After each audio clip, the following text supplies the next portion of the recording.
So you're thinking about potting your plants. Thing is, there's two kinds of potting. So you can pot for growth, or you can pot for health, just to keep them happy. So potting for growth is a bit like taking your baby from its cot and moving it into its first bed. You expect it to grow a little bit, and move about a bit, and just generally need more room. So that would be, for instance, say taking a petunia seedling or plug and potting it to make it grow into a bigger plant. So you're going from its cot to its final bed. Or it might be a tomato seedling or plug, and you're potting it to make it grow a bit bigger. So that is potting for growth, and we'll show you how that works.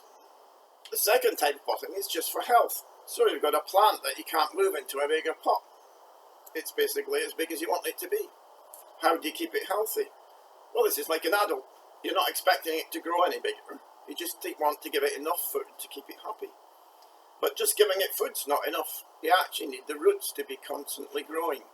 So there is a way of making sure that your plants that are in final pots can be healthy, and we'll show you how.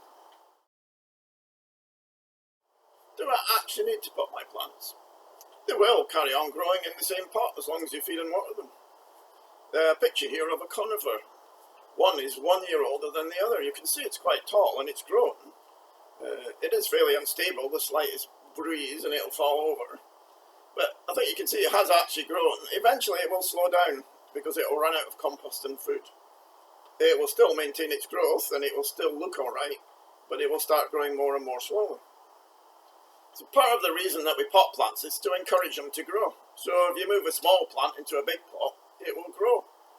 So for instance, these banana plants in this picture are both the same age.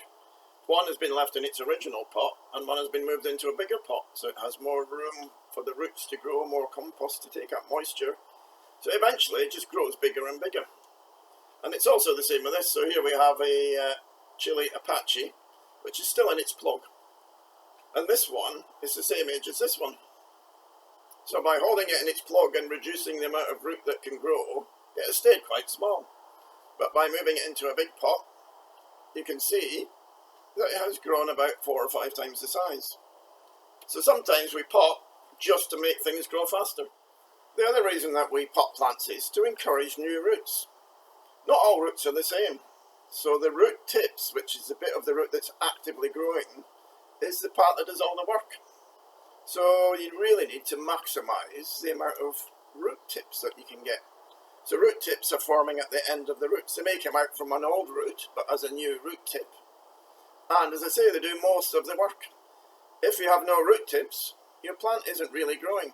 So a quick way to check if your plants are happy in the spring or summer is to pull them out of the pot, have a quick look, and if you can see lots of nice white, sometimes brown root tips, your plant is happy. What we're really doing with potting is maximising the amount of root hairs that you can have. So on this cordyline plant, here we have some water roots. These are at the base of the plant. They're going to go actively searching for water rather than for food. What we're really looking for are these bits here, the tiny little root hairs. That will do most of the work.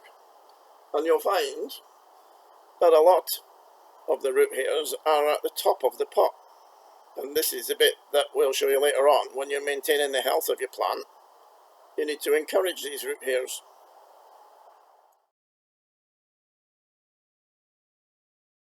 What if I don't pot my plants? What will happen? Thing is, they will still grow. As long as you feed and water them, they will survive. Think like the banana plant that we showed you. The smaller one is still alright, it's still alive, it just hasn't grown to its full size. And if you think of Japanese bonsai, they can be hundreds of years old and still very small, as long as they're fed, watered and looked after regularly. What if I pot it and it didn't really need it?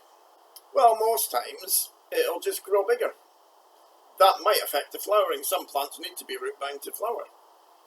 Sometimes they might just need a bit more room if you potted it and it actually grows bigger than you expected.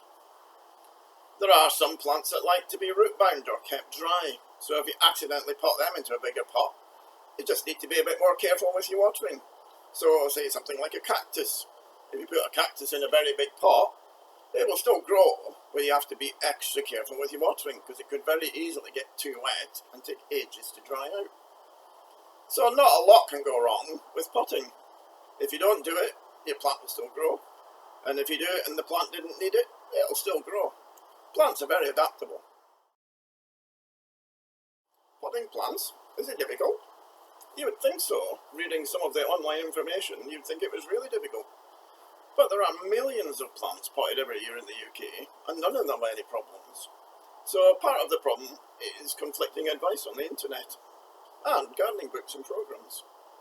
So quite often they say only move up a pot size, just move at one pot size at a time. Or they might say trim the roots when you pot them. Others say press really firmly in. Sometimes they tell you to use gravel or drainage at the bottom of your pot. Quite often they'll say just pot your plant when it keeps drying out. So here's a chlorophytum, which keeps drying out. Does it need potting? They'll often tell you to pot when the roots are showing out the bottom. So we have some little roots showing out the bottom of this pot. Is it ready to be potted on? Not really. Also, they'll tell you to pot them when they're too tall. That might not be the answer if you want them to stay smaller.